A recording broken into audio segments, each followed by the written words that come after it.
Some men write stories. Others live them. Ernest Hemingway did both.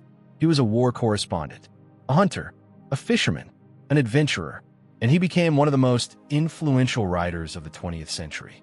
But behind the image of a strong, almost indestructible man, there was someone fighting a constant battle within himself. This is the story of Ernest Hemingway. Hemingway was born in 1899 in the state of Illinois, United States. He grew up surrounded by discipline and nature. His father taught him how to hunt and fish. Out there, in the silence of lakes and forests, he learned something that would define his life: endurance. Before fame, before awards, he was a journalist. And journalism shaped his voice. Short sentences, direct language, no unnecessary words. Hemingway believed the power of story was not in what was explained, but in what was felt. When the United States entered World War I, he tried to enlist.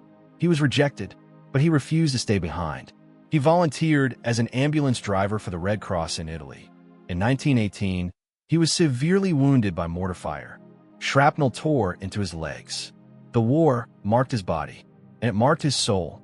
Years later, he transformed that experience into literature in A Farewell to Arms. It was not a story of glory. It was a story of loss. Because for Hemingway, war did not create heroes. It created survivors.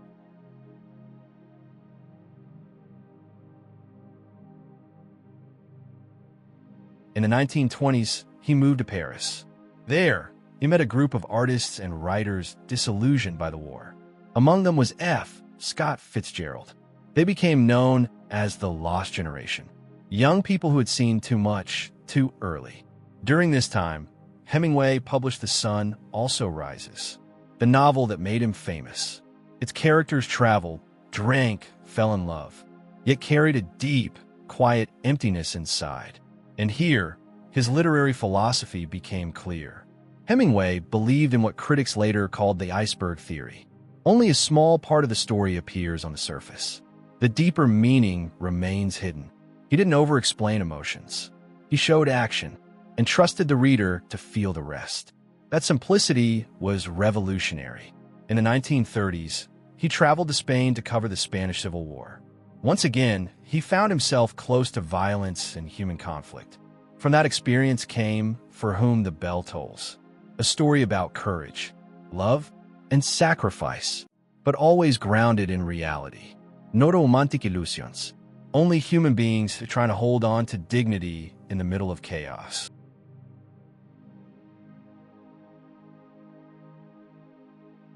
In 1952, he published what many consider his masterpiece, The Old Man and the Sea. The story is simple. An old fisherman, alone at sea, struggling against a giant marlin. But beneath that simplicity lies something universal. The struggle against defeat, the fight to maintain pride, the quiet strength of persistence. The book earned him the Pulitzer Prize, and soon after, the Nobel Prize in Literature. Hemingway had reached the summit, celebrated, respected, immortalized. But inside, he was breaking. He suffered serious accidents, chronic pain, deep depression. He underwent electroconvulsive therapy, which began affecting his memory. For a writer, losing mental clarity is devastating.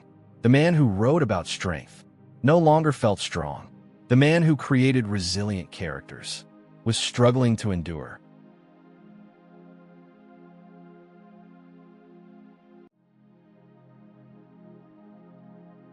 On July 2nd, 1961, at the age of 61, Ernest Hemingway took his own life. The world was stunned. The symbol of courage had been defeated by an invisible battle. But the story does not end there. Because writers die, words remain. Hemingway transformed 20th century literature. He proved that simplicity can be powerful, that silence can speak louder than speeches, that true courage is not the absence of fear, but the will to continue despite it. Decades later, his books are still read across the world because they speak about what never changes: pain, love, loss, endurance. Ernest Hemingway did not write about perfect heroes. He wrote about human beings, wounded, imperfect, still standing. And as long as his stories are told, he lives on.